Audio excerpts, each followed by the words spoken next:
In this video, you learn 3 ways to sound better playing on an acoustic guitar. Now, despite their similarities, the acoustic guitar is a different beast compared to the electric guitar. And as a result, you really want to target specific approaches and techniques to essentially acoustify your playing. Hi, this is Simon Candy from acousticguitarlessonsonline.net, and in this video today I sit down with guitar practice expert Mike Philippov from practiceguitarnow.com to discuss and demonstrate ways to sound better on the acoustic guitar. These include chord embellishments and extensions, which are a great way to spice up your chord progressions and have them sound a little bit more sophisticated, and there are very easy ways to do this that I'm going to show you. Plus open strings. Now, we all use open strings when we're in the open position of the fretboard, of course, but what about in other areas when we're playing up higher on the neck? There are really beautiful creative ways that we can use open strings in our playing in that sort of context. As far as acoustics concerned, it really helps make up for the lack of sustain you otherwise have on an acoustic guitar compared to the electric in terms of volume and amplification, but also distortion. We obviously don't have that on the acoustic guitar, so the open strings really help make up for that. And I'm going to show you 2 very simple ways that you can get open strings into your playing when you're playing up higher on the fretboard. And the capo. This is a great device for more creative guitar playing, particularly on the acoustic. And I'm going to show you several ways that you could use a capo to get a really cool sound on acoustic guitar. Now, each of these approaches that we're looking at today, of course, can be applied to electric guitar, but they're specifically going to be targeted for acoustic guitar, and I've chosen them because they're the things that can really make playing acoustic guitar much simpler for you to do. So let's get into it. Chord extensions. Now, these can get involved and challenging, but there is also very easy ways to immediately add this to your playing if it's something you don't do. We'll look at a few individual chords here first. So if I have an A minor chord, I can just simply lift a finger off and I've extended the chord, or I've changed the chord in some way. It's still, this is an A suspended when I do this, but if we just lift off the first finger, we get an extension to that chord, or a changing the sound of that chord. If I take my third finger off, then I've extended the chord by adding a G note to the chord, which makes it an A minor 7. If I take an F chord, a little F major 7 actually I'll play here, so just the 3 fingers, just a little F fragment here. If I take the middle finger off, it's an F it's an F major 7 with a suspended 2 there, right? It's got the G note in there. Okay, or if I take my first finger off, I get the sharp 11. Again, don't get so caught up with the names. It's just, does it sound good? Cool. It's like, I think of the chords as colors. So if you just play C major, F major, A minor, D major, that's kind of like, yeah, you got your red and your blue and your green and your yellow, but there's lots of, there's a spectrum to red and blue and green and yellow. So we're not changing the color here so much as we're changing just the shade of it, if you like, when you're on a single chord. So here's F, here's another little variation of F, here's another one, and there's a few others that we could do, but I'm looking at ones that just require you more or less to take a finger off. So it ends up being even easier to play the chord than the original chord that you're extending on, because you're taking a finger away, but by doing so, you're adding a note, the open string, into the chord. And all of these can be played over a static F chord, right? They'll all work. So, a C chord, you can take your first finger off, sounds nice. You could take your second finger off to get a bit of a 9 sound there. Could be a little muddy against the C in the bass, but it depends how you use it. But that's another example there with the C chord. And there's many others you can do. I mean, you could take a C and just add your pinky, and that's simple enough to do. So you can add notes, but I'm looking for the ones that are super easy. G chord, with finger picking in particular, or actually I shouldn't just say finger picking, when playing extensions on a G major chord, you don't really, for the most part, want to play G like this, you know, all 4 fingers, or if you do the 3 fingers, because it kind of, all fingers are taken up here, and some of the extensions we like are kind of over here, and there's nothing there to get it. So for a G chord, I will typically play either my 3rd and my pinky, 3rd fret, bottom string and top string. I take out the B, bit muddy and not really needed for the most part. So I take it out and I block the A string, because we don't want that in our chord. And what happens here is you get a nice G chord, full sounding chord, and 2 fingers are spared to play little embellishments on the G chord. And furthermore, you could also take the pinky off, and if you do that, you can either just, you know, keep it real simple and have 1 finger for the G and still get a big sound. If you want to include the top string, it becomes a G6, so that's sort of going back to what we're doing with the other chords. That sounds fine. But basically, this 3rd finger is the chord. So imagine on a piano, you've got your chord, G, that's all there and nice full sounding, and then you can play, you've got the whole scale basically there to play over the chord, and there's a lot that you can do just on a G chord there. So that's a way I'll play a G chord a lot. If I have a chord progression without any extensions, like an A minor and an F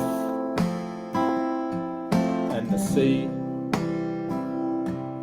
and a G, that's all fine, but we can get more variation by doing some of our extensions.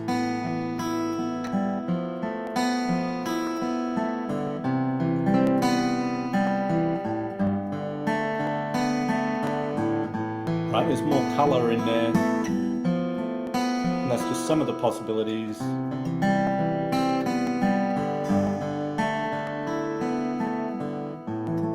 Yeah, that is very, very cool stuff. And of course, everybody, even electric guitar players, can do this on just clean electric sound. And the guy who, in my mind, is one of the best at this is John Petrucci. A lot of his songwriting ideas involve a lot of chord extensions, and he's really, really great at that. Let's move along. What's next on your list? Okay, so this one's very much related. Embellishments, so embellishing chords. Basically, we want to create movement across a static chord, basically. So if I take that same example of A minor, F, C, and G. So before I was taking a finger away, and it's still a static sort of sound. There's no movement in the chord. It's what you hear is what you get, sort of thing. And I was doing that on my F, and I was doing that on my C, and on my G for the most part anyway. So here we can, it's really, you know, a little hammer-ons and pull-off. Yeah, little embellishments like that, little ornamentations. A real simple way to begin would be just to take any finger away and pick the string that it's, you know, that you've taken a finger off amongst the chord. And when you pick it, hammer the finger back down, don't leave it open. So I could do this with my 2nd finger in the A minor, or I could do it with my 3rd finger, or my 1st. Okay, that's all just creating little ornamentations of movement across, you know, just someone could just be strumming out an A minor chord there, and you could be doing those things on top, or you might just be playing on your own. So you could take like your F chord and do the same thing. You could do it with the root note there. Maybe you want to keep the root there and maybe not do it with the root, but I mean, it works. It certainly will work with the 2nd finger. You can also,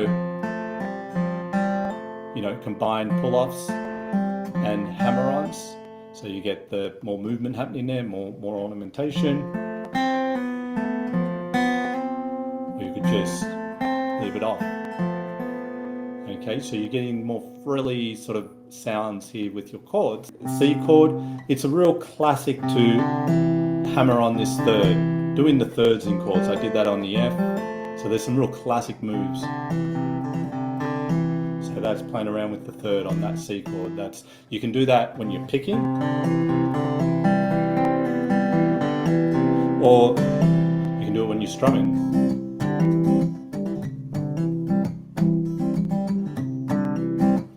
create that movement in the chord. So, but it works on pretty much any of the notes there. So that's really good too. It's very much related to what we're just talking about, but it's a little extension on the extensions. And if I kind of play around on that chord progression doing that,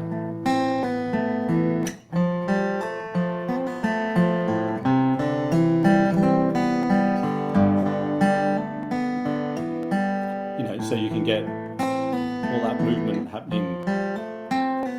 Yeah.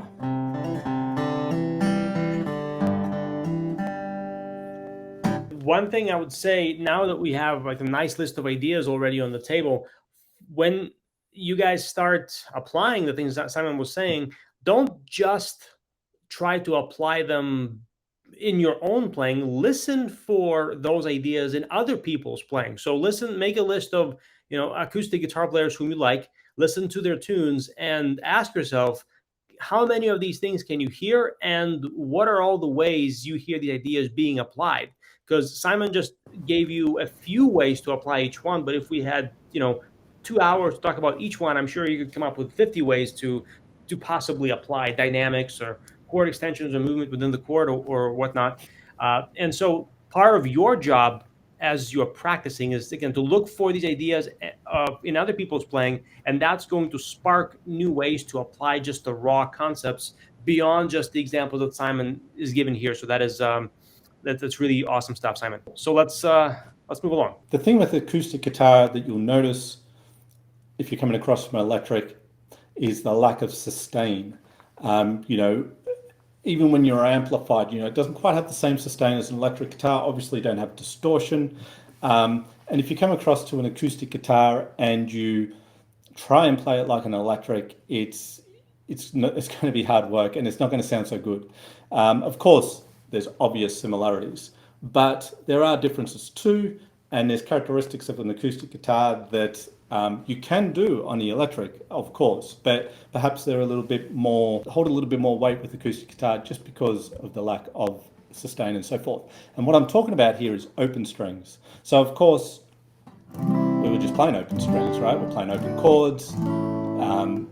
That's a given. But we can do so much more with open strings outside of playing in the open position. And it's an area I've looked at a lot over the years because I love the sound. The open string resonates a lot more, so it kind of helps with the sustain.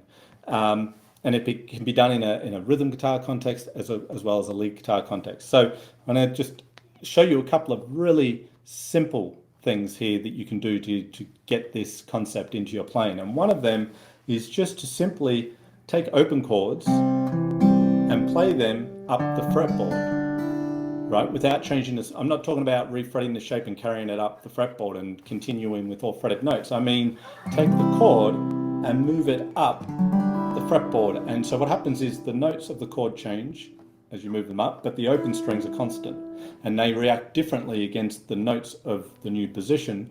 And therefore you're not, going from this C, this is not a straight D chord. This is a D with a 11 in there, the G, a 9, the E. Okay, that's quite a common substitution or variation of simply going C to D. It's really nice.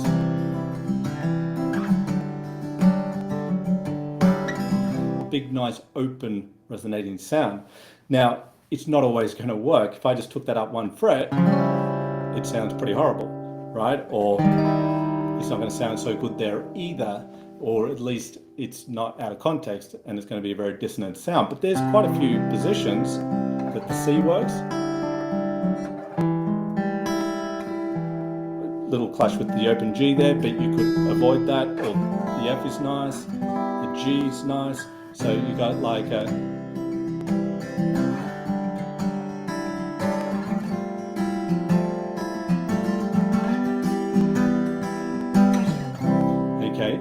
different way to play C, D, F, and G. Another example would be, let's say if I take a chord progression that goes from an E to a D to an A back to an E, I could do that with the E shape all the way. So I can take that E chord shape and move it up an octave, and that's a really nice big open sound because it's still E in every respect. There's nothing's changed except the fretted notes have moved up an octave, the open strings have stayed. So it's a nice, wider, broader sound.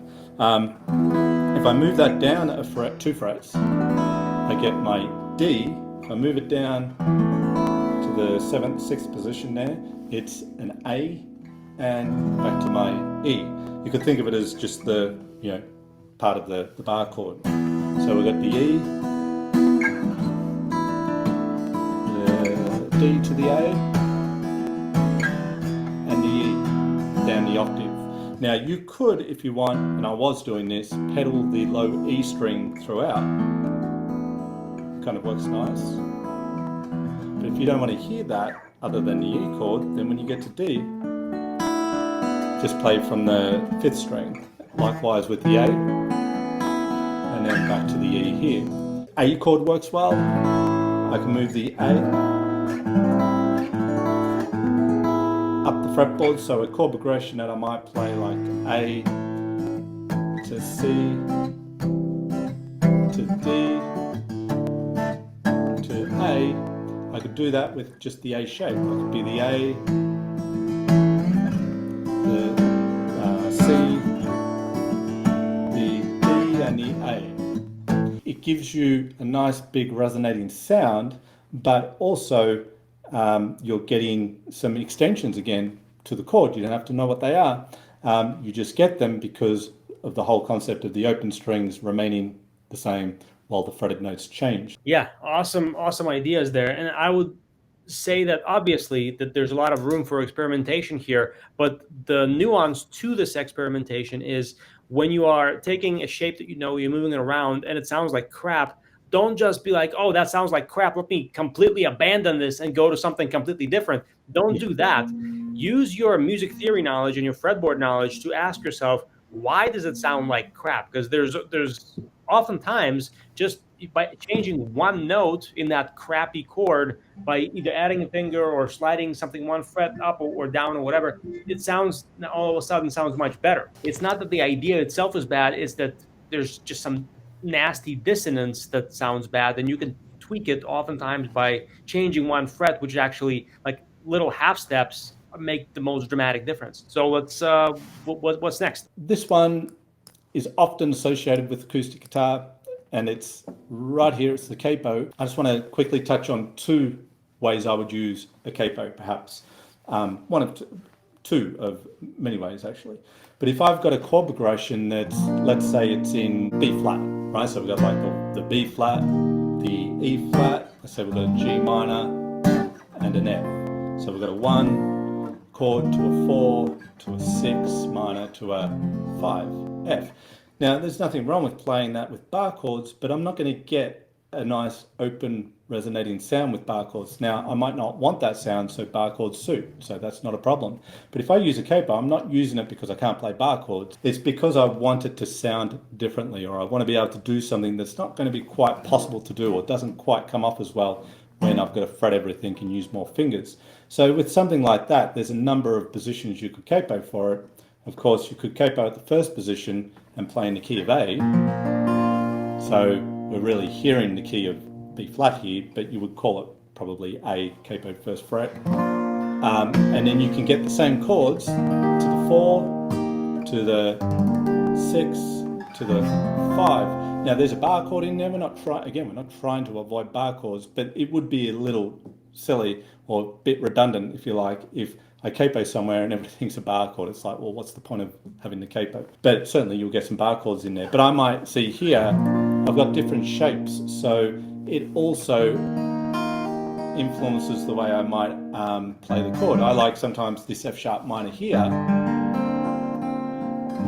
I like to include the open top strings sometimes on that, instead of just playing the full chord like that. And to the E. If we capoed at the 3rd fret, then we're in G getting the same sound. What do we got? The 1, the 4, then it was the 6 and the 5. So now we've got all open chords, and we can do more little embellishments and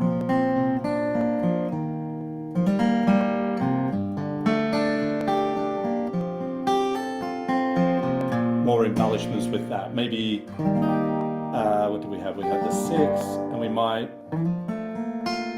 move the C up 2 frets for the D, so we can kind of incorporate some of the open string stuff we were talking about before. The other thing with capo is you don't always have to wait for a situation where you're trying to make bar chords into open chords for the possibilities I was just demonstrating there. You also can take an existing open chord progression and capo it so it gives you different open chords. So for example, if we had a chord progression where we're just playing the, let's say in A, playing a 1, a 5, and let's say the 4.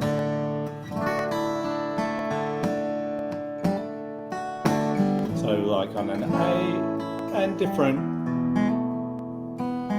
chords, shapes give you different possibilities for little extensions and embellishments. These are classic for these little trills and things on top.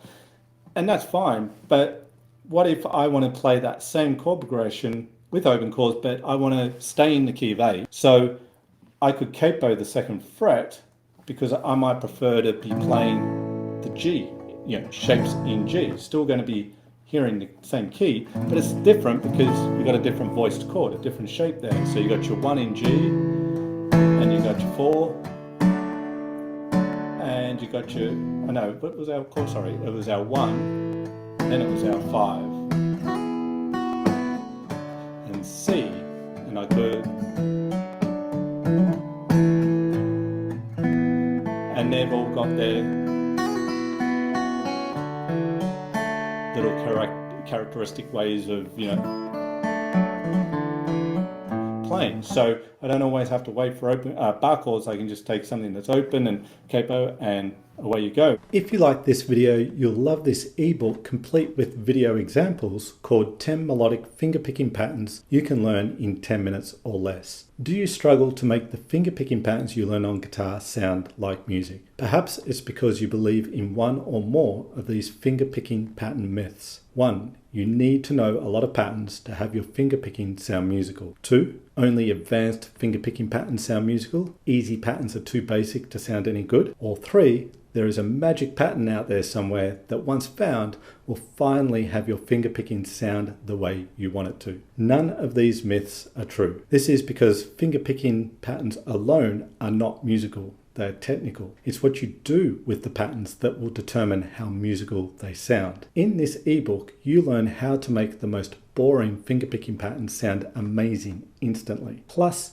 the simple trick to make advanced fingerpicking patterns easier to play, and the thumb and one finger trick that's so simple and will have your fingerpicking sounding pro in no time. Click the link in the description below this video and download your free ebook complete with video examples, 10 melodic fingerpicking patterns you can learn in 10 minutes or less. You'll have it in your inbox within minutes. Let me know in the comments section what acoustic guitar topics you'd like to see covered in future videos.